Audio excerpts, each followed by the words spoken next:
Y está con nosotros el doctor Paulo Jordán, a quien saludo de la manera más comedida. Doctor, bienvenido, qué gusto escucharle. Un placer, estamos a través de Radio Colosal. Doctor, arranquemos entonces varios temas. Se viene hablando de parte del gobierno que se necesita otra vez la ayuda del pueblo. Y la mejor forma es sacarle dinero a través justamente de nuevos impuestos. Uno de ellos, el impuesto del 2% a una propiedad. ¿Cuál es el criterio que usted tiene sobre este impuesto? Bienvenido, un gusto escucharle.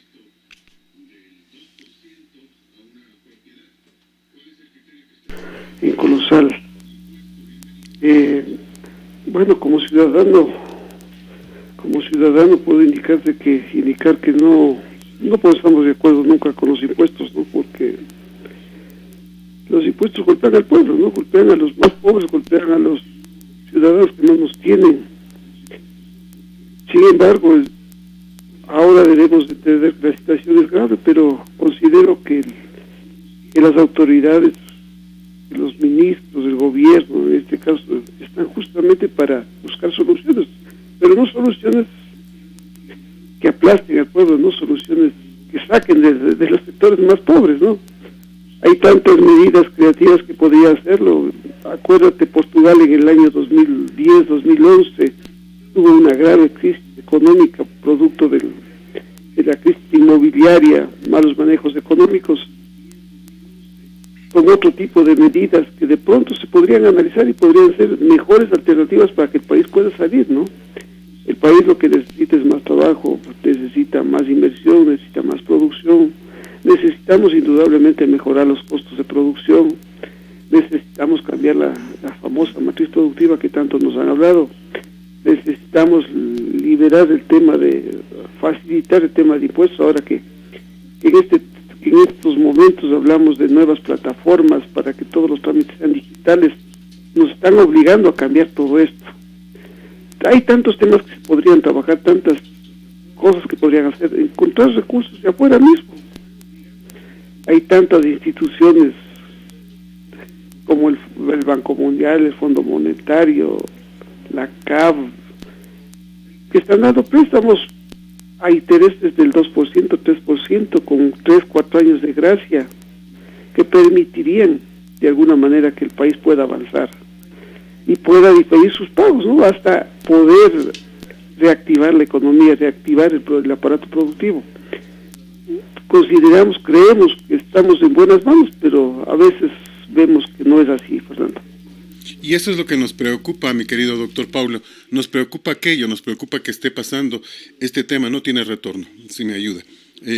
Nos preocupa que esto ocurra, y esto nos va a generar un inconveniente muy grande, muy grave, porque realmente va después de este tema en el que nos sentimos realmente complicados, preocupados, en que entendemos que las cosas no han funcionado correcta ni adecuadamente. Entonces, ¿a dónde vamos? ¿Qué puede hacer la población? ¿Cómo va a hacer una contribución mayor?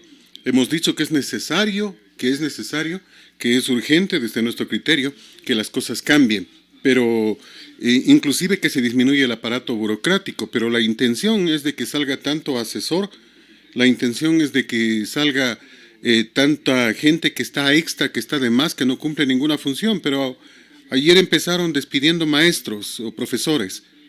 No creo que sea lo lógico, no es lo que estamos pidiendo. Una cosa es disminuir el aparato burocrático, otra cosa es sacar gente que tiene que ser fundamental y esencial. No se puede despedir en grupos, se tiene que despedir revisando carpetas, viendo quién sí trabaja y quién no trabaja, despedir a quien no trabaja.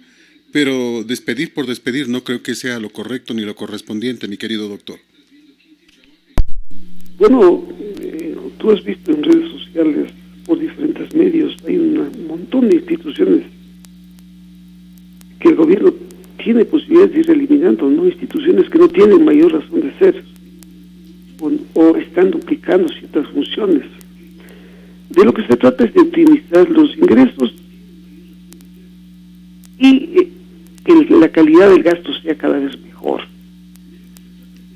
Hay muchas instituciones, hay muchos puestos están arriba, que ganan 5.000, 10.000, 8.000, 15.000 en algunos casos, estas empresas públicas mismo. Tenemos el caso de los funcionarios del servicio exterior. Tenemos un montón de funcionarios que no cumplen ni siquiera con el perfil académico. Si el gobierno quisiera, a través del Ministerio de Trabajo, y en conjunto con el Ministerio de Economía, optimizar mejorar la calidad del gasto, deberíamos comenzar por ahí. Hay sectores tan sensibles como ahora se ha dicho, el tema de la salud, el tema de la educación, el tema de la seguridad, que hay que darles un trato preferencial. Y el gobierno está llamado a hacer todos esos análisis, a hacer estas evaluaciones. A lo mejor, como tanta gente lo ha dicho, en muchas entidades del sector público, hay funcionarios en demasía, hay funcionarios que duplican las funciones. Eso para eso están las unidades de talento humano, para eso está el Ministerio de Trabajo, para esas evaluaciones. Y estamos viviendo un momento difícil, crítico, que decirte o pedir que despidan a la gente es difícil, ¿no? O sea, muy complejo, muy sensible en estos actuales momentos. Estamos viendo cómo la empresa privada también acogiéndose a un artículo del Código de Trabajo que habla sobre estos temas fortuitos, estos temas graves de conmoción nacional. Están cerrando muchas fábricas, muchas empresas, muchas industrias, y están despidiendo a la gente. Qué difícil, ¿cómo entender aquello, no? ¿Cómo entender que en estos momentos donde que la economía nos está carcomiendo a todos, donde el tema sanitario, donde la enfermedad que estamos enfrentando no nos permite elaborar y poder seguir, y que la gente de pronto se quede sin trabajo? Te digo, como ciudadano, duro, porque tras de eso, tras de cada trabajador, tras de cada familia están esposa, hijos, que necesitan de ingresos para poder subsistir, pues, ¿no? Una economía como la nuestra, tan voluble, tan fácil a veces de caer, no permite que la gente pueda tener un empleo con todos los beneficios que la ley permite, ¿no? Y eso es lo que nos... Te digo, el gobierno debería primero hacer estos análisis. Hay muchísimas empresas públicas, muchas instituciones públicas, muchos funcionarios de arriba que están ganando sobre los 4.000, 5.000, 6.000 dólares. Esas personas que están duplicando, hay asesores que no cumplen ninguna función, que ganan igual 4.000, 5.000 dólares. En el servicio exterior tenemos funcionarios que ganan 5.000, 10.000, 12.000 dólares, tienen casa, todo. Creo que habrá consulados, que no cumplen también su función. Es el momento de optimizar el gasto, es el momento de mejorar la calidad del gasto, pero deberíamos comenzar por la ley. He de reiterar, hay sectores como la salud, como la educación, como la seguridad, que no podríamos despedir a la gente. Al contrario, considero que hay que ir fortaleciendo. Se está hablando de un cambio incluso en la educación. Ahora estamos hablando de la teleeducación, de la educación a través de plataformas digitales. Al contrario, a estos funcionarios habrá que capacitarlos, habrá que optimizar. No nos queda otro, Fernando. Eso esencialmente, y creo que es lo correcto y es lo que tenemos que llegar. Pero ¿cómo conseguimos aquello si no nos quieren escuchar? Si el que tiene que escuchar no lo hace, si precisamente nos quedamos en ese camino, en el camino de no avanzar. Vuelvo a reiterar esto. O sea, tras cuernos, palos. El primer impuesto pretende sacarnos, si tú tienes una casa, digamos, de $100,000, tendrás que pagar $2,000. Y, o sea, ¿cómo van a sacarte más dinero si estamos al borde de la quiebra? Para completar el tema de los despidos, que reitero, nosotros hablamos de que tiene que disminuirse el aparato productivo. Por eso tiene que retirarse la gente improductiva, disminuir el excesivo costo de un Estado que termina siendo oneroso para todos, que mal funciona y que no genera mayores cosas. Acabas de mencionar el tema de tanto funcionario en embajadas.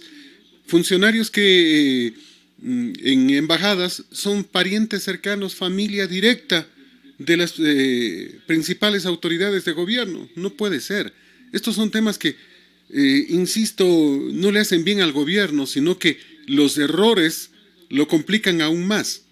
¿Cómo salimos de esta complicación cuando se menciona, por ejemplo, que los asambleístas que en principio dijeron que no iban a dar los votos para siquiera pasar de la comisión esta ley, ahora se sabe que 2 de las personas que forman esta comisión pusieron a sus hijos en sendas embajadas, y uno termina diciendo, bueno, ¿y qué pasó pues? ¿Cómo así se les ocurrió cambiar y votar a favor?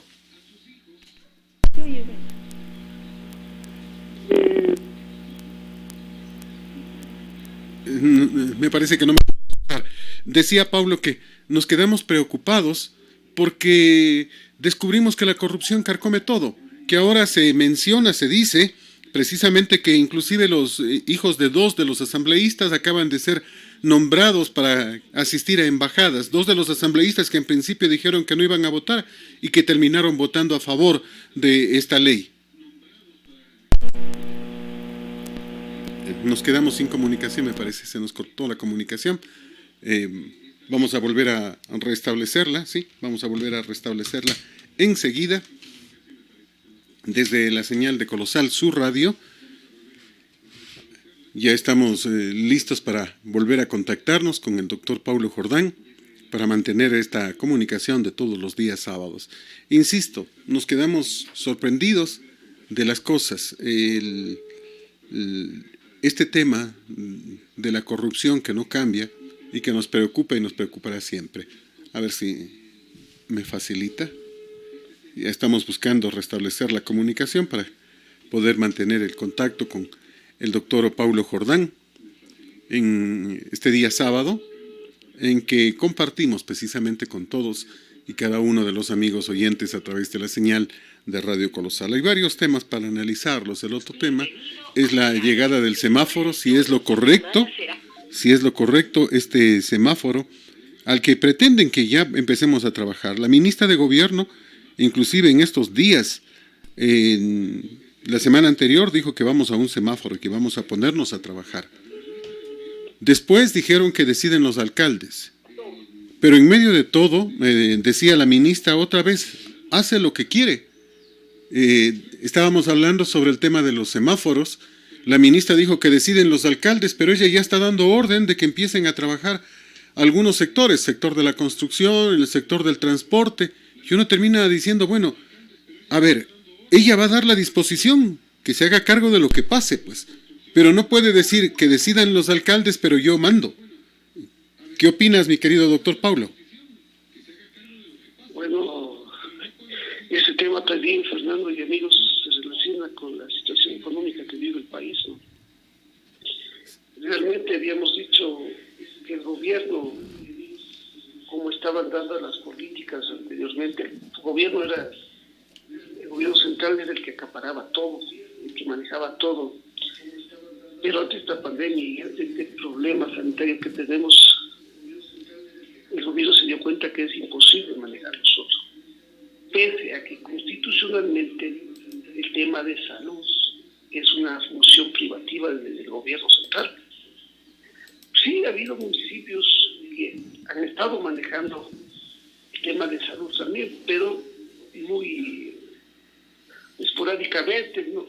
Municipios como el de Quito, como el de Guayaquil, a lo mejor el de Ambato, el de Cuenca han manejado el tema de salud, pero municipios pequeñitos no lo han hecho. El gobierno a lo mejor estratégicamente o políticamente ha tratado de dar la responsabilidad, digamos, a los GAP. Pero esa responsabilidad se entendería que debería ir también de la mano de recursos económicos.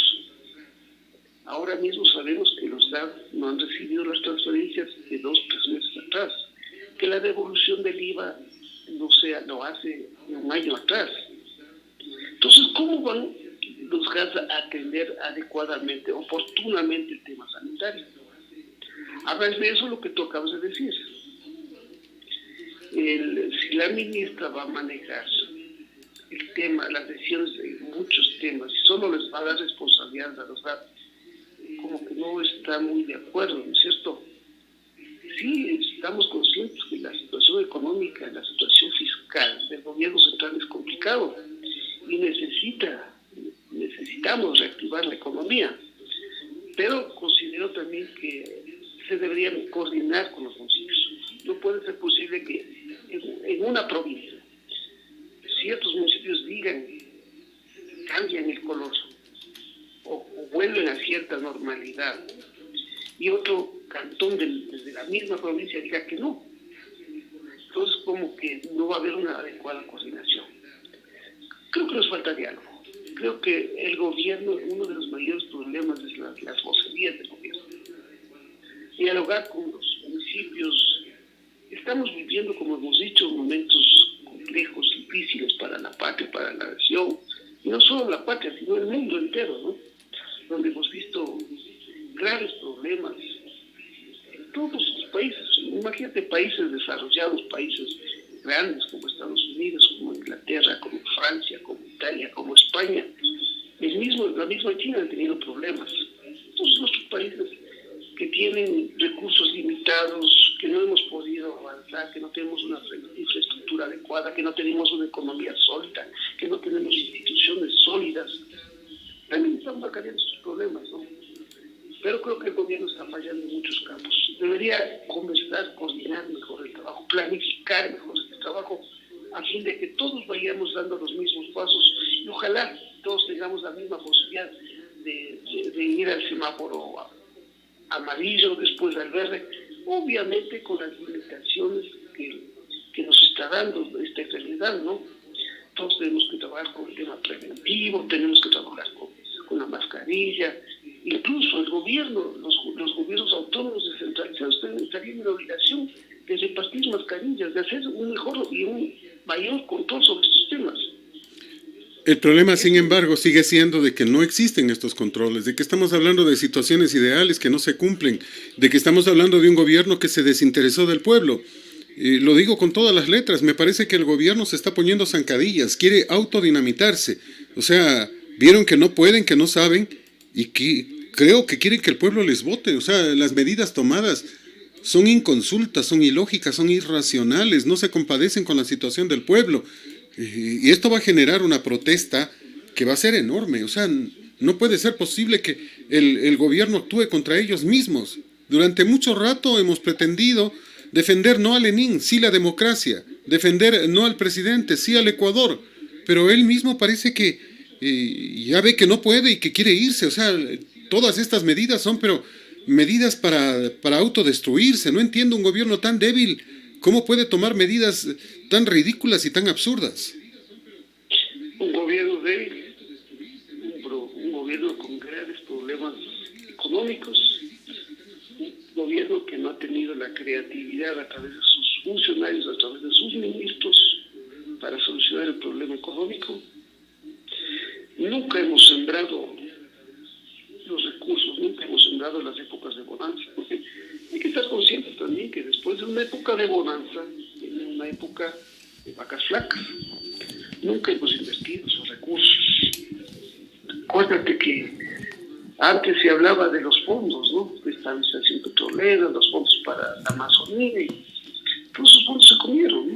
O nos comimos todos los ecuatorianos, o dejamos que se despilfarren los recursos públicos.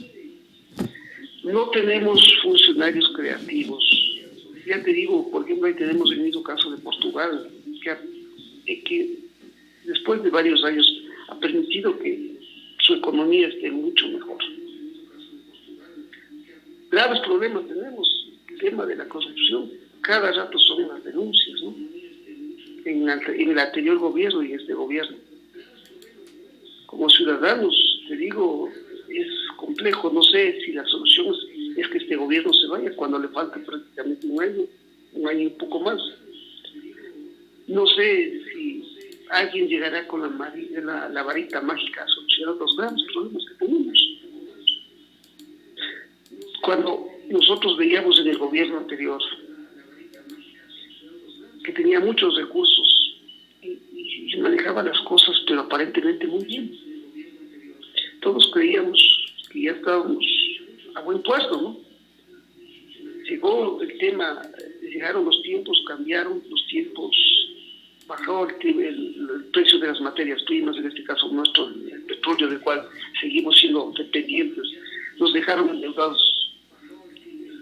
Coge un gobierno del mismo partido político y lo único que ha hecho es continuar con la destrucción del país. Necesitamos, y ahora vemos un montón de precandidatos que yo no sé qué van a hacer porque el tema económico no lo han resuelto, el tema laboral no lo han resuelto, el tema de inversiones no lo han resuelto. ¿Será que solo necesitamos el entusiasmo o el decir yo soy, porque me veo ahora en las redes sociales, en las fotografías, soy bien popular, y será la solución para el país? Como ecuatorianos tampoco hemos asumido la responsabilidad que debemos ante la patria. Elegimos a cualquier agorero, a cualquier mago, al más simpático, al que tiene los ojitos gatos, pero no asumimos con responsabilidad. Somos corresponsables de lo que está pasando con el país. Necesitamos madurar políticamente, necesitamos madurar como ciudadanos. Saber que aquí no hay actos de magia. El problema del país no se soluciona con una bonita sonrisa, no se soluciona porque yo soy el más popular. Esto se soluciona con disciplina, con trabajo, con esfuerzo, con dedicación, con honestidad de los funcionarios públicos, de todos, a todos los niveles. Pero para eso necesitamos gobernantes que den ejemplos. Necesitamos funcionarios creativos, funcionarios que vean más allá de simplemente clavarles impuestos a los ciudadanos.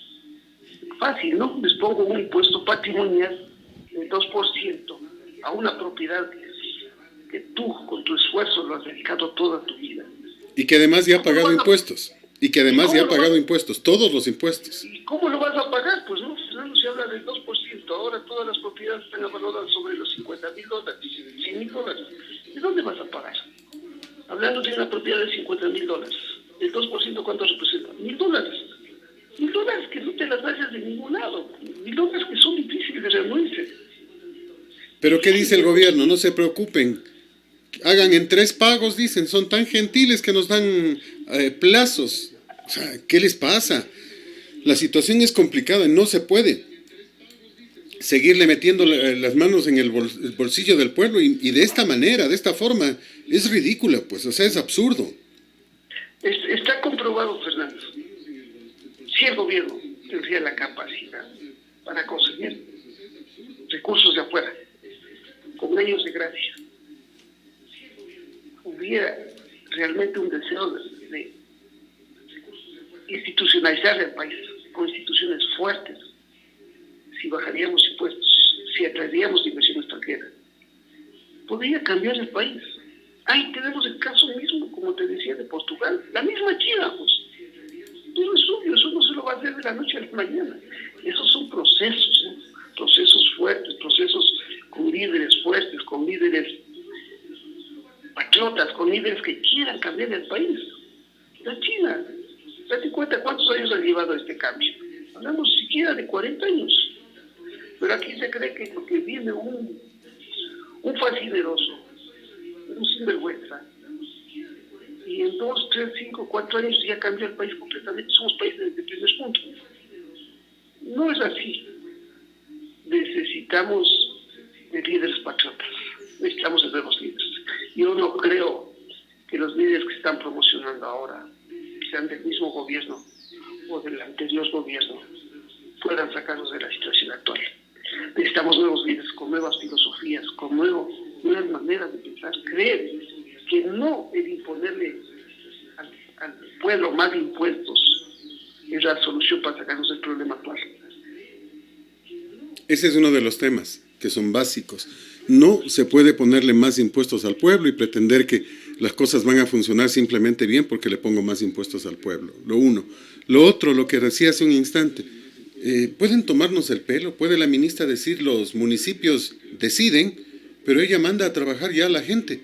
Y entonces, no dijo que el municipio decidía. ¿Cómo así se le ocurre que ya se reactive el sector de la construcción, que se reactivan los restaurantes con comida a domicilio, que ya no se va a trabajar hasta las 6 de la tarde como estaban trabajando, sino hasta las 10 de la noche? Si está tomando las medidas, tómelas pues.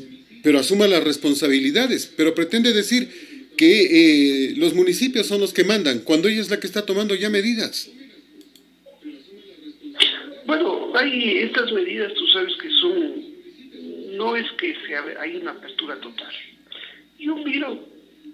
Pero habla del transporte, habla de restaurantes, habla de la construcción, habla de algunos temas, entonces ya definitivamente ya está tomando medidas, pues. Bueno, el tema del transporte dice que los taxis ya no podrían trabajar hasta las 2, sino hasta las 10 de la noche, pero con las medidas de seguridad. El tema de la construcción dice que ciertos proyectos, previa autorización, podrán comenzar a trabajar. A ver, analicemos eso, Paulo. ¿Cuáles proyectos? ¿Cuáles proyectos? ¿Bajo qué estudio? ¿Bajo qué análisis? ¿Bajo qué revisión? ¿Cómo van a trabajar? ¿Por qué este proyecto sí y por qué los otros no? O sea, al buen tuntún, muéstrenos los estudios en los que se basan todos estos temas. O simplemente porque él es mi amiguito, entonces que sí trabaje nomás. O sea, este es uno de los temas. O sea, ridículamente nos pretenden decir volvemos a trabajar, pero no explica cómo escogieron los proyectos en los que se va a empezar a trabajar. Yo me pregunto, y lo digo con todas las letras, ¿el sector constructor paga sueldos? Porque de lo que yo conozco, paga por obra trabajada, paga por semana laboral. No es como dicen el sector más golpeado y más deprimido, no, porque no ha pagado nada, no han trabajado sus funcionarios, no pagan nada. El sector de la construcción asegura a la secretaria, asegura a los funcionarios de escritorio, pero al peoncito, al albañil, al maestro mayor no le asegura. ¿Qué pasa si se enferma alguno de ellos? Qué pena, ¿no? Sin seguro, sin nada. ¿Cómo pretenden volver a trabajar? Si el sector de la construcción quiere volver a trabajar y están tan seguros de que no va a pasar nada, cómprenle un seguro de vida al peoncito, al maestro mayor. Si no pasa nada, no perdieron nada. Pero bueno, Fernando, uno de los problemas que habíamos manifestado del gobierno es la falta de comunicación, la falta de dar a conocer a la gente. Hay mucho ermitismo. Bueno, el gobierno entre ellos mismos se habla de mucha división entre ellos. Qué pena, qué lástima por el país, ¿no? Pero considero que el tema de la construcción, hasta donde hemos podido leer, nos hemos enterado de ciertos proyectos grandes, ¿no? Donde que hay mucha mano de obra. Tú sabes, todos sabemos que el sector de la construcción es uno de los sectores que dinamiza la economía, porque en la construcción están las ferreterías, están el plomero, está el carpintero, está una serie de sectores que impulsan la economía. También hay que decir, el gobierno está preocupado por el tema económico, también el fiscal, ¿no? Es difícil a veces de entender, Fernando. Muchos dicen mantengamos el aislamiento, otros dicen que ya no. A veces es duro de comprender esto también, ¿no? Hay mucha gente que ya se está muriendo del hambre, no llega a lo mejor la ayuda del gobierno, necesita trabajar, entonces es duro de comprender. Pero no ha habido realmente una política clara del gobierno. No he visto hasta ahora un tema de trabajar en el tema preventivo, en lo que ya vendrá, ¿no? Si queremos dejar el aislamiento, ya el gobierno tiene que comenzar a promocionar la otra etapa, ¿no? Pero para eso no puede hacerlo solo. O sea, ahí sí yo creo que tiene que trabajar con los gobiernos autónomos descentralizados, tiene que trabajar con los gobiernos provinciales. Hay tantas cosas que antes no se entendía y se creía que solo el gobierno central estaba en capacidad de mover todo y acaparar todo. Es difícil, ahora estamos viendo ante esta pandemia las debilidades que tiene el gobierno. Entonces necesitamos trabajar mancomunadamente todos. A veces equivocándonos con problemas. Es un grave problema que no lo tenemos solo el país. No estoy justificando el gobierno, no justifico, porque nuestro gobierno ha demostrado demasiada inoperancia. Pero es una pandemia que ha golpeado a todos los países, ¿no? Ahora, imagínate lo que es ver en Estados Unidos que hay desabastecimiento de comida para la gente, ¿no? Lo mismo pasa en España, son réplicas. Entonces, hay que mejorar todos estos aspectos, la logística, la comunicación, la socialización. El gobierno no lo hace, lamentablemente, Fernando. El tema es que estamos escondiendo cifras. El tema es que no están funcionando las cosas como corresponde. Insisto, la politiquería. tomen las decisiones ustedes, pero yo al final me transformo en el que tomo la decisión. O sea, lo único que hace es simplemente diluir la responsabilidad. El momento del momento dirá la decisión la tomaron los municipios, pero realmente la ministra de Gobierno, que es la que está administrando el país, es la que está haciendo lo que le da la gana. Y eso es lo que nos está preocupando. Y reitero, el camino no es en este instante, no es en este momento pretender que la gente salga a trabajar. Si lo hacen, habrá cualquier cantidad de muertos. El momento del contagio recién se está disparando. Por ejemplo, en Tungurahua. Hasta inicios de semana teníamos, me parece que 53 personas en Ambato y unas 10 más en Cantones. Hoy tenemos, hasta ayer, 181 personas contagiadas ya, más casi 2.000 sospechosos. O sea, recién viene la parte más compleja. Y si se les ocurre que puede salir la gente, realmente la muerte va a tocar cada casa. Y eso es lo que nos está preocupando. Bueno, como ciudadanos normales, como tú lo dices, todos estamos preocupados porque aparentemente así veríamos que todavía la pandemia no ha llegado a su tope máximo, ¿no es cierto? Vemos como la irresponsabilidad también de la gente no permite que esto se vaya llegando a la normalidad. Porque vemos que la gente sale, hace sus actividades, no se cuida, le vemos al hombre que vende el pescado, lo hace sin las protecciones, sin las medidas preventivas adecuadas. Vemos que la persona que vende el mote con fritada está en la calle vendiendo y la gente lo compra. Eso también no permite que podamos decir que podemos avanzar a la siguiente etapa. El gobierno tampoco ha cumplido adecuadamente con su función. Las pruebas rápidas no son el número suficiente. No se han establecido sectores donde que hay los brotes. Es más, el gobierno dice que las pruebas rápidas ya no funcionan, no sirven. ¿Y entonces para qué las compró, pues? ¿Para qué las compró? No entendería tanta ayuda que anda llegando todavía si no tenemos claro qué mismo vamos a hacer, ¿no? Porque como tú dices, unos dicen mantengamos el aislamiento, muchas personas dicen continuemos el aislamiento, otras personas dicen no. Estamos conscientes que la situación económica, la situación fiscal ya obliga en determinados casos ir retomando la parte económica. A ver, Pablo, el tema es que tenemos que escucharle ¿a quién? ¿Al empresario? ¿Al comerciante? ¿Al industrial? ¿O tenemos que escucharle al médico en temas de salud? Porque ese es el problema. ¿Quiénes están insistiendo en que salgamos a trabajar? Economistas y comerciantes. ¿Quiénes dicen que no se salga a trabajar? Médicos. ¿A quién le haces caso? Bueno, el problema se da porque el gobierno no tiene una perspectiva clara del problema. O sea, te digo en lo personal, quédense en casa todos los que todavía puedan quedarse. No es así. El que tiene el tema preventivo tiene que trabajarse, también tiene que trabajar, Fernando. Es que el problema no es así, la plata o la vida. ¿Qué quieres? Ese es el tema, esa es la pregunta. O sea, ¿de qué ha servido 45 días en aislamiento si en medio de la pandemia, cuando la fuerza por la necedad de la gente recién llega a tu ciudad, vas a salir a trabajar? ¿De qué ha servido? La plata o la vida, eso es así, eso es lo que te pregunta el coronavirus. Escoge qué quieres. ¿Vivir o tener algo de dinero en el bolsillo? No, yo estoy muy de acuerdo contigo en ese sentido, que esta enfermedad no te da opción a escoger. O es o continuar o morir. Muy de acuerdo. Una responsabilidad bien grave del gobierno. Y también de los ciudadanos, ¿no? Porque también somos los que hemos estado incumpliendo también este tema. Porque si tú te ves muchos sectores, solo aquí en Ambato nosotros vemos cómo la gente no colabora. Una gran mayoría colabora y otros no colaboran. Te digo que no es que se va a aperturar ya la economía y vamos a volver a ser como antes. Nunca va a ser como antes nada.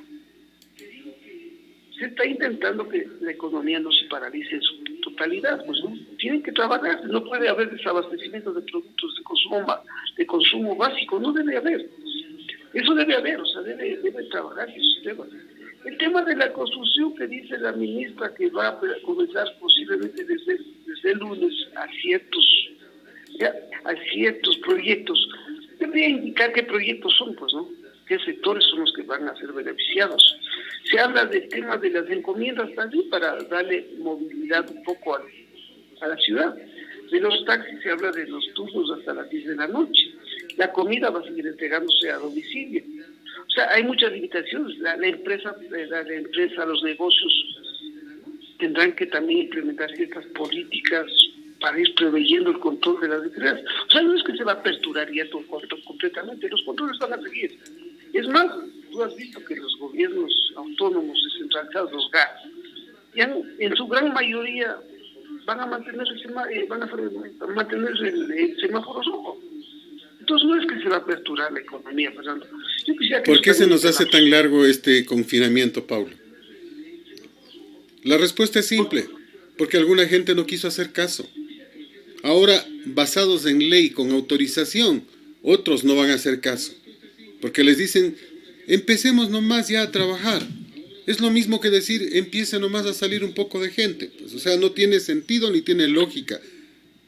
Y las medidas van a ser complicadísimas, el tema de salud va a ser grave, y ahí espero que los políticos que están tomando esta decisión se hagan responsables, se hagan cargo.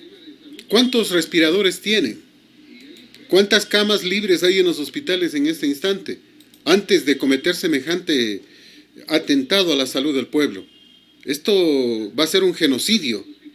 Y espero que los políticos se hagan cargo de lo que están haciendo, de lo que están diciendo.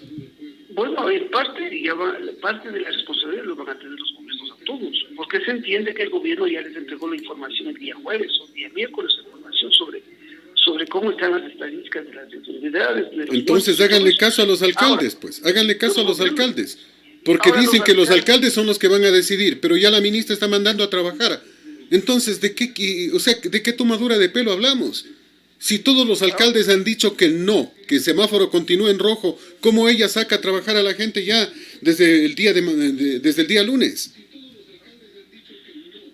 Ahora, los gobiernos autónomos, los alcaldes están en la obligación de también levantar su información, ¿no es cierto? Ver cuántos hospitales se tienen, cuántas camas están ocupadas, cuántas están disponibles. Tenemos las pruebas suficientes para hacerlas, para tomar a la población. Tenemos los reactivos, tenemos los laboratorios, tenemos la capacidad para poder seguir trabajando en el tema de la pandemia. Entonces también ya hay una responsabilidad. Sí, la ministra parece que también tiene su propia idea, ¿no? Pero ya ahí también los alcaldes tendrán que pararse, pues, porque tampoco van a ser utilizados, ¿no te parece? Acá vamos a decir lo que tú acabas de decir, que de pronto esto se agrade y comencemos a ver más muertos, que Dios no quiera, ¿no? Porque uno como ciudadano no quiere esto. Sumado a la irresponsabilidad de la gente también, pues, Fernando. Nos quedamos pensando en un país que, teniendo los problemas que tiene, en vez de hablar sobre estos temas, está hablando sobre la entrevista de Fernando del Rincón al señor Roldán. O sea, como que fuera lo más importante que ha pasado durante la semana. Y uno termina diciendo, bueno, ¿qué nos está pasando? Antier aplaudíamos a Del Rincón por ponerle los puntos sobre las íes a Correa en una entrevista que creo que fue una de las más interesantes. Ahora lo crucificamos por entrevistar como entrevista. O sea, ¿qué nos está pasando? O sea, estamos perdidos, absolutamente perdidos. Y el gobierno está acostumbrado a entrevistas con sus empleados en donde les sonrían, les den las gracias por la respuesta y les pregunten lo que ellos quieren que les interroguen. O sea, no que le hagan una pregunta incómoda. Y ese es el problema. Un gobierno que es una continuidad del correísmo. Un funcionario que, el señor Roldán, fue el secretario anticorrupción del correísmo, pues, o sea, si con eso le van a empezar a defender el país, estamos perdidos, pues. Bueno, nosotros hemos dicho muy claro esto. El morenismo es una prolongación del correísmo. Aquí nada que ellos son oposición, ¿no? Eso nos han querido vender, ¿no? Que son gobierno y son oposición. muchísimo tenemos para hablar en eso, ¿no? Hemos dicho, aquí a nadie se habla de que se llevaron más de 50.000 millones de dólares y aquí no se ha recuperado un centavo todavía. Presos uno que otro, pero los dirigentes, el capo mayor no está preso y eso no sirve. Y si no recuperamos el dinero tampoco sirve. Rincón, de lo que tú dices, el periodista del CNN, es un periodista muy directo, muy fuerte, que hemos visto todos los años es una persona que lleva la entrevista. Y él no va a cambiar su estilo y su forma de ser. Lamentable por el funcionario del gobierno, ¿no? Lo de él no me preocupa de los funcionarios del gobierno, es lo de menos. Quien queda mal es del país. Ese es el tema. Se presta para un papelón cuando sabemos que las cosas no se han hecho de la mejor manera. Eso creo que todos lo sabemos y todos estamos de acuerdo. El gobierno ha fallado de largo en muchos temas. Y nosotros de eso prestarnos para un show como que no es lo más adecuado, te digo, Fernando. No, un funcionario que además de eso está sindicado en un tema minero, donde que ya en la mina de Yurimagua. O sea, como que ya no le da esa honorabilidad para salir y defender al gobierno tampoco. Y son algunos de los problemas, y reitero, la gente está preocupada en aquello y con un mal enfoque, absolutamente un mal enfoque. O sea, el tema es simple. Miren, primero, el señor Roldán no tiene ni la talla, ni el estatus, ni la categoría para representar al Ecuador. No podía ir Moreno, que no es cuestión de ir, sino de prender el teléfono nada más y poner en la aplicación que sea necesaria. O sea, ¿acaso que es para decir no puede ir? Porque lo podía hacer desde cualquier lado. Si no quería hacer la entrevista a Moreno, ahí está pues el vicepresidente. Y estoy convencido que con él no hubiera habido el mismo problema, porque es otra clase de gente. Claro, problemas con María Paula, claro, porque a María Paula si le preguntan algo que no le gusta, pega el grito en el cielo. Mira, a Cynthia Viteri le hizo creo que 2 o 3 entrevistas Fernando del Rincón, y en todas igual. Recuerdo, por ejemplo, la segunda entrevista. Bienvenida alcaldesa, ¿cómo está? Oiga, ¿por qué está usted peleando con el gobierno? Se peleó con el vicepresidente, se peleó con la ministra Romo, se peleó con Jorge Guatet. Entonces, Cynthia Viteri le responde, no estoy peleando, lo que pasa es que hago un reclamo. Oiga, pero no me diga que no se peleó con el presidente Bukele. Entonces parece que usted, en vez de hacer, está simplemente buscando notoriedad. Esto le dijo. Y Cynthia Viteri le sonrió y le dijo, mire Fernando, permítame le explico. Y le dijo, mire, yo quiero no pelearme. Por eso he contactado ayer con el presidente Moreno, hemos hablado de forma directa y él me ha garantizado, me dijo, ¿qué necesitas? Yo le dije, quiero manejar el ejército, la policía, el ECU 911, quiero tomar mis propias decisiones. Entonces el presidente me dijo, están a tus órdenes, desde mañana están a tus órdenes. Fue suficiente. Y terminó felicitada por Fernando del Rincón. Le dijo, qué bueno que ahora empiecen a trabajar, qué bueno que dejen de pelearse, me alegro por Ecuador. Le felicito, alcaldesa, más cuando le empezó a contar lo que estaba haciendo. Entonces, mira, si sabemos que el periodista es así, porque no es que le preguntó solo a Roldán así, le preguntó a María Paula Romo también así, y la Romo también saltó. Le preguntó a Cynthia, con más capacidad política, con más amplitud de criterio, simplemente trató de dar explicaciones y al final el periodista terminó felicitándole y agradeciéndole y comprometiéndose a volverla a llamar. Esas son las diferencias entre el manejo de prensa. No es soberbia ni prepotencia, no pensar que soy el único y que a mí nadie me puede contradecir, sino entender que como políticos harán cosas buenas y harán de las otras. Pueden equivocarse a propósito o sin querer. Entonces son estos temas, volver a ser humanos. Porque aquí pensamos que porque ostentamos un cargo, porque me digo que soy el representante del presidente de la República, ya toqué el cielo y voy a gritar. Y mentir, porque dice que le cerró el micrófono. Jamás le cerró el micrófono. El último que cierre el diálogo es no es Fernando del Rincón, sino Roldán, porque Fernando del Rincón le dice, no, esto ya no va más, me voy. Y Roldán le dice que esté bien, hasta luego. O sea, la gente está perdida. Claro, hubo momentos en que se entrecortaron las dos voces, pero eso es producto del programa que estaban utilizando para comunicarse. El Skype, cuando tú hablas y la otra persona habla al mismo tiempo, no sabe a quién dar el micrófono y empieza a generarse un pito y empiezan a entrecortarse las dos voces. ¿Por qué se escuchaba un poco más a del Rincón? Porque estaba con micrófono, pues. El otro estaba solo con teléfono. O sea, si no lo entendemos técnicamente, no nos pongamos que le cerró el micrófono, que periodistas abusivos. No hubo nada de aquello. Bueno, en este tema te digo, o sea, hay que darle la importancia en su punto nada más. Quedamos mal como país, quedó mal como gobierno, porque Roldán no se manejó también adecuadamente, ¿no? Conociendo el estilo que maneja Fernando Pérez Rincón, creo que Roldán no hizo un buen papel y quedamos mal como país. ¿Para qué pidió la entrevista? ¿Por qué la pide? Claro, creo que en el caso del presidente Moreno debe ser que no tiene los argumentos necesarios, no tiene los justificativos necesarios, porque Del Rincón le va a tirar a matar cosas. El tipo de periodismo de él es así, directo, frontal, fuerte. Creo que no tiene el presidente Moreno esos argumentos para poder enfrentar, que no va a la cara, ¿no es cierto? Ni en el país mismo, porque no hemos visto que ha salido. Claro que también su condición física no da para tener ese tipo de actividad, ese tipo de liderazgo, de salir a recorrer el país. No.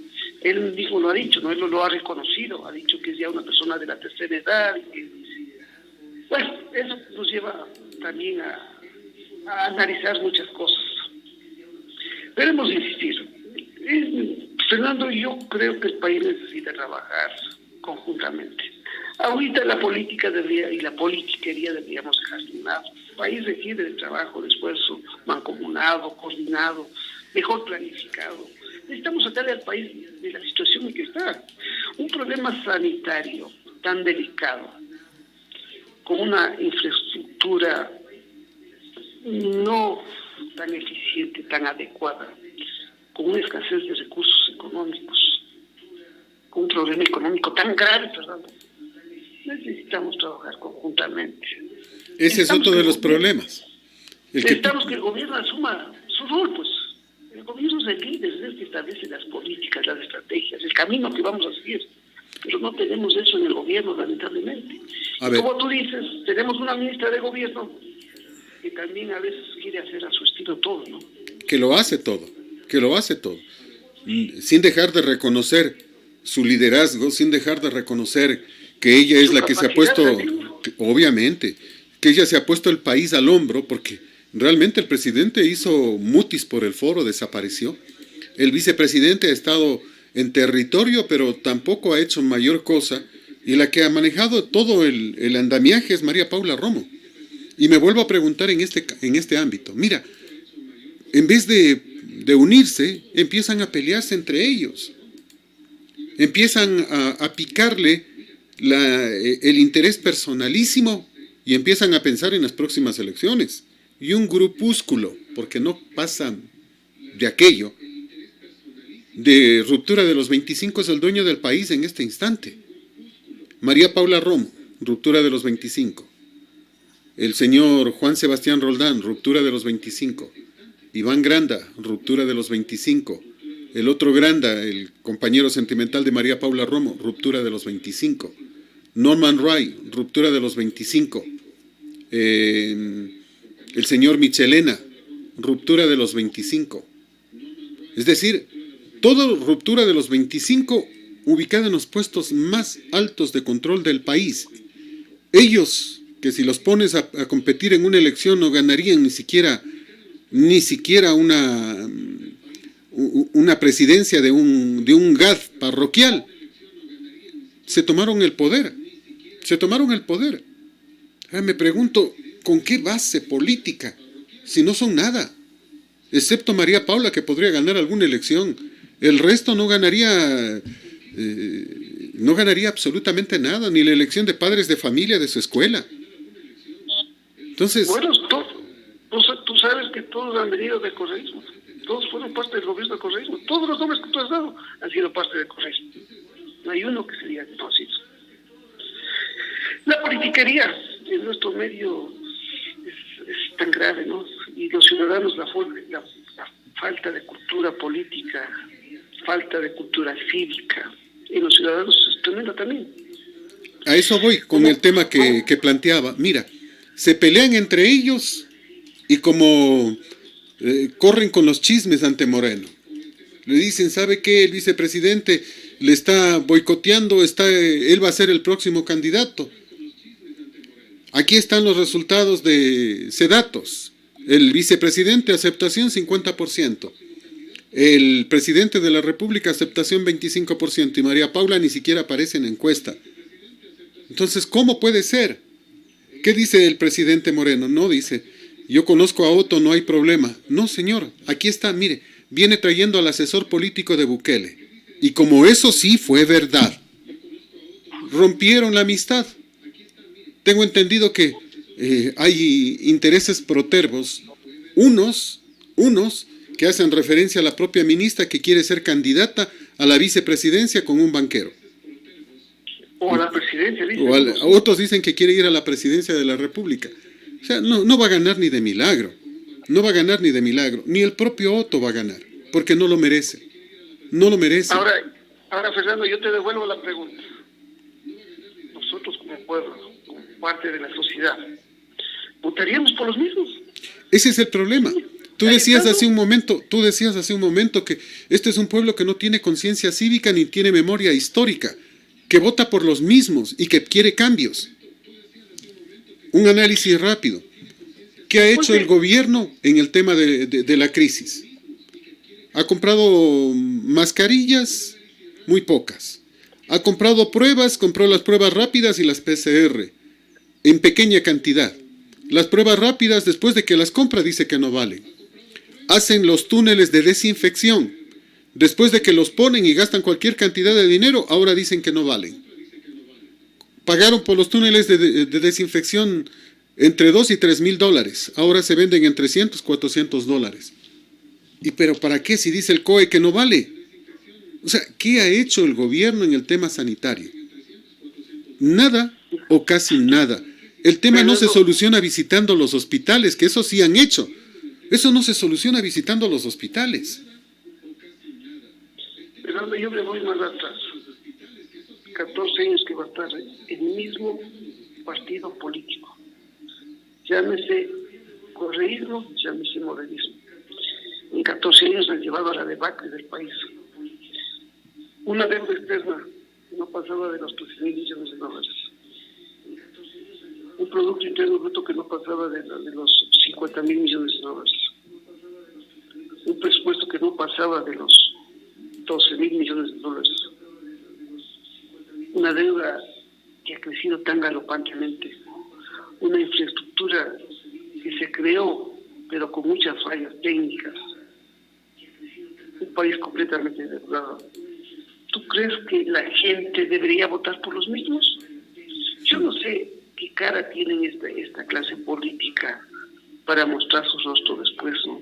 ¿Con qué resultados? Un país que está en una grave crisis sanitaria, en una grave crisis económica, donde que se hablan de muchas cosas. Digo, esa será la mejor tasa de presentación de esta clase política para después decir, confíen otra vez en mí. Es que lo que pasa es que para ellos es importante descalificar a los candidatos. Al uno le dicen banquero, como que eso fuera una mala palabra. Corruptos dicen los que tumbaron la economía del Ecuador en 1999, sí, pero esos banqueros estuvieron presos, pues. El señor que quiere ser candidato no estuvo en el problema, no le perjudicó a nadie, pero le siguen poniendo el remoque, el mote de banquero para hacerle quedar mal. Porque saben que durante 10 años han insistido que los banqueros solo tienen intereses personalísimos, nada más. Lo otro, un periodismo que miente y que permite que se mienta. Un periodismo interesado. Mira, ahora se dice, ahí está el modelo exitoso de Guayaquil. 10,000 muertos, 12,000 muertos. El modelo exitoso. ¿Qué tiene que ver el modelo exitoso de Nebot con lo que pasó en Guayaquil? Si el modelo exitoso de Nebot, es decir, el municipio de Guayaquil, el manejo de la ciudad sí fue bueno. y a ellos no les corresponde el tema salud o no. Pero se miente y se engaña. Se dice, inclusive de portales a los que yo he respetado mucho, como Cuatro Pelagatos, que Cintia ha fracasado rotundamente. ¿En qué ha fracasado rotundamente? Si es la única que ha liderado el país, es la única. Ella es la que ha hecho 3 sitios para atención a la gente, con respiradores, con 400 y pico de camas, por ejemplo, la ex maternidad Enrique C. Sotomayor, que en horas la compró al privado al que el gobierno le había vendido.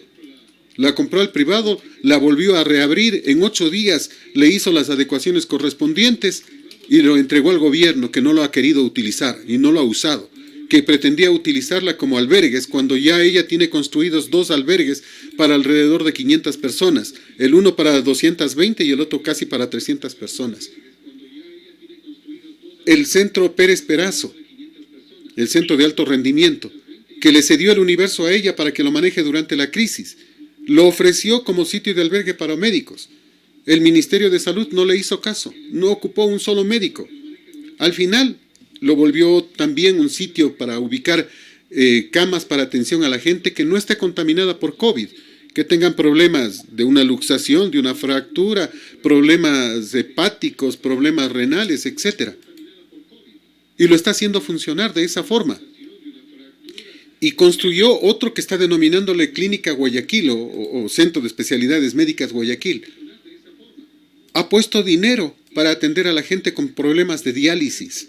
Ha contratado 500 médicos y les ha puesto que encabece al grupo médico al doctor Sarracín, ex ministro de Salud. O sea, y digan que no ha hecho nada, pues están perdidos. Ella es la que ha entregado, la que ha traído pruebas PCR junto con Nebot. Y las pruebas rápidas también. Está sectorizando la ciudad, determinando en dónde estuvo el COVID, en dónde está en este momento y hacia dónde va. Con especialistas, con controles, con pruebas, que es como tiene que hacerse. Y si alguien dice que no ha hecho nada, pese a que ha entregado inclusive alimentos, ahora está dando hotel, alimentación, ayuda, directamente a 500 médicos. Como el gobierno no le quiso aceptar la ayuda, ella llamó al presidente del Colegio de Médicos y ahora 500 médicos que trabajan en función pública están siendo hospedados en hoteles con comida incluida para que no tengan que regresar a la casa, porque muchos médicos tenían el miedo de contagiar a sus familias, miedo muy real y muy preocupante y muy normal pues en los seres humanos. Entonces, mira, si dicen que esto no lo ha hecho, construyó 2 cementerios de la noche a la mañana para 10,000 personas. Consiguió los ataúdes. Cuando estos se acabaron, consiguió los ataúdes de cartón. Consiguió los frigoríficos, los containers frigoríficos, para poder ubicar los cuerpos de las personas, mientras el delegado del gobierno iba resolviendo todos los problemas legales para que puedan ser sepultados. Y dicen que no ha hecho nada. Si esto es hacer nada, díganme qué han hecho las otras autoridades. ¿Qué hizo Moreno? ¿Qué hizo el propio Sonnenholzner? Además de visitar los hospitales, ¿qué hizo María Paula Romo? ¿Qué han hecho la mayoría de los alcaldes? El alcalde que más distinguen es el señor Yunda, que ha copiado lo que ha hecho Cintia Viteri. Pero todo el mundo dice que devuelva nomás el poder a Nebot, que le ha quedado grande el puesto. De esta manera engañan a la gente. Y el momento que la gente no conoce estos temas, pues cae con facilidad. Así es, Fernando. Yo considero que Cintia Viteri es una política ya con mucha trayectoria. Con muchísimos años de trayectoria. Creo que está haciendo un trabajo adecuado. Guayaquil lo necesita, Guayas lo necesita. Creo que desconocer el trabajo que viene haciendo también no es lo más óptimo, ¿no? La política es sucia, ¿no? La política y la politiquería es lo que más daño ha causado al país. Ahorita pensar en las próximas elecciones como que no es lo más adecuado. Hemos dicho, tenemos un país que está convaleciente, que necesita de cuidados intensivos actualmente, el tema sanitario, el tema económico.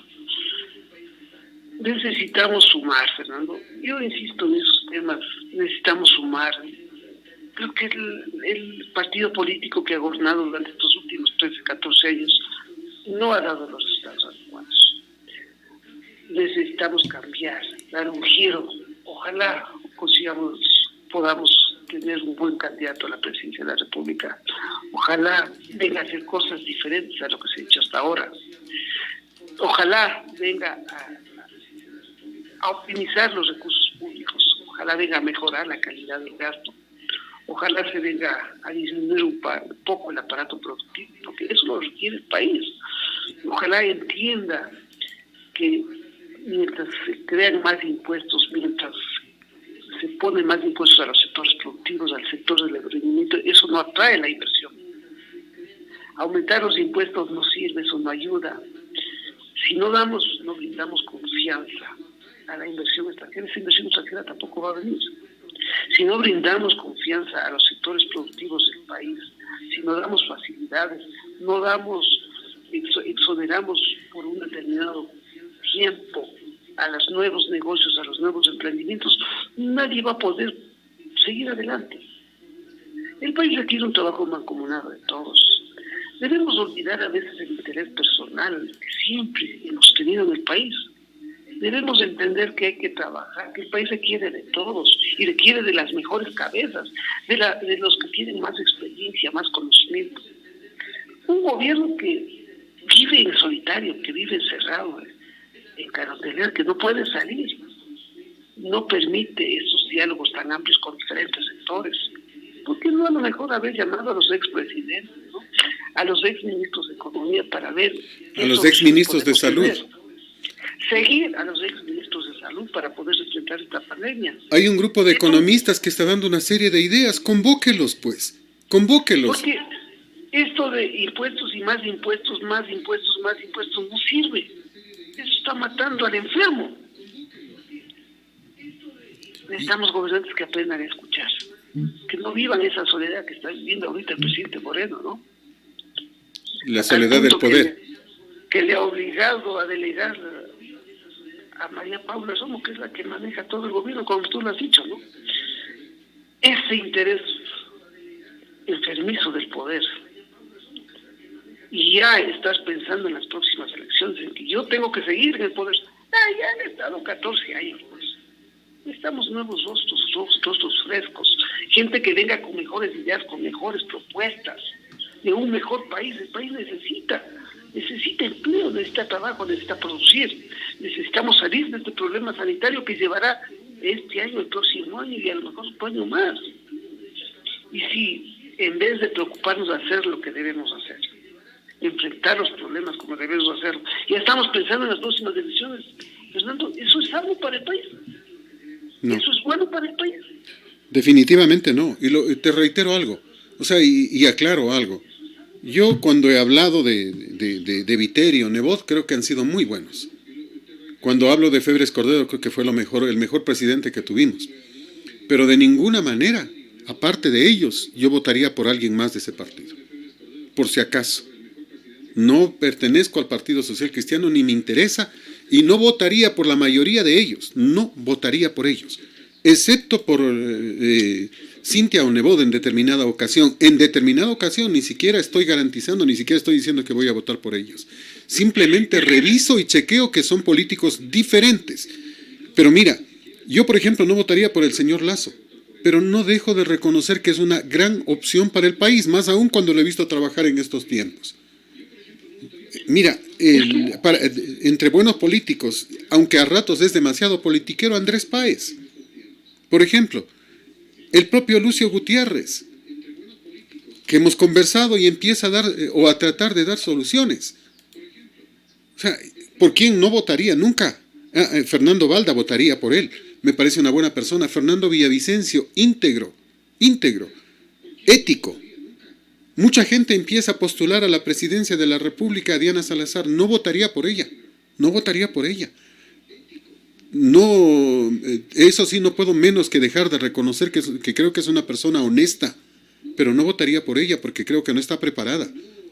Y el país necesita gente que ya haya conocido el manejo del tema público, porque lo privado es una cosa, el tema público es otra cosa.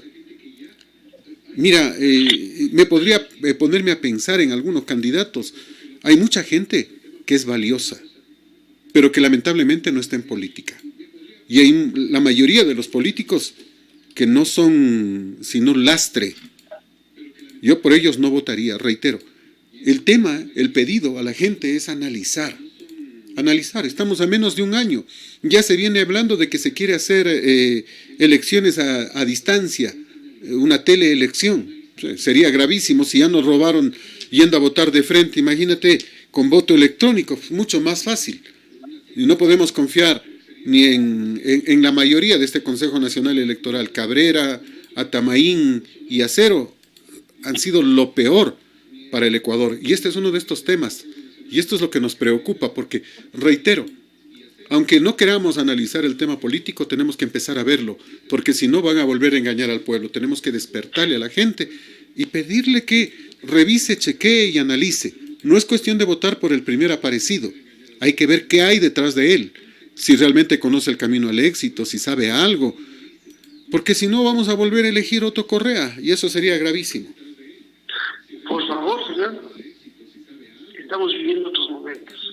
O vamos a elegir al mismo Correa, a través de algunos títeres como Yunda y otros. Parece que la sociedad debe ir entendiendo que estamos en otros momentos. Aquel que diga que estamos igual que antes, yo creo que solo lo que nos pasó desde febrero acá es muy diferente. Estamos ante otros desafíos. Necesitamos políticos que vengan a pensar en función del país. Eso hemos insistido. Y a la politiquería hay que dejarlo. Cambiamos, necesitamos un cambio de rumbo. El rumbo que hemos tenido estos 14 últimos años no ha servido. Eso ha llevado a quebrarle al país, al acabose del país. No es momento de pensar en ideologías ahorita, no interesa. Ahora lo que interesa es sacarle al país adelante. Construir una sociedad, por supuesto, una sociedad más justa, más equitativa, más solidaria, por supuesto, pero también una sociedad donde dé la posibilidad al desarrollo profesional, al desarrollo personal, al desarrollo de las empresas, de los negocios. Hemos dicho, China, desde ser un país de izquierda, un país nada democrático, en los años 70 dio su cambio, pues. Sí, aperturó su economía, se dedicó a producir, dio facilidades para que venga la inversión extranjera, comenzó a exportar.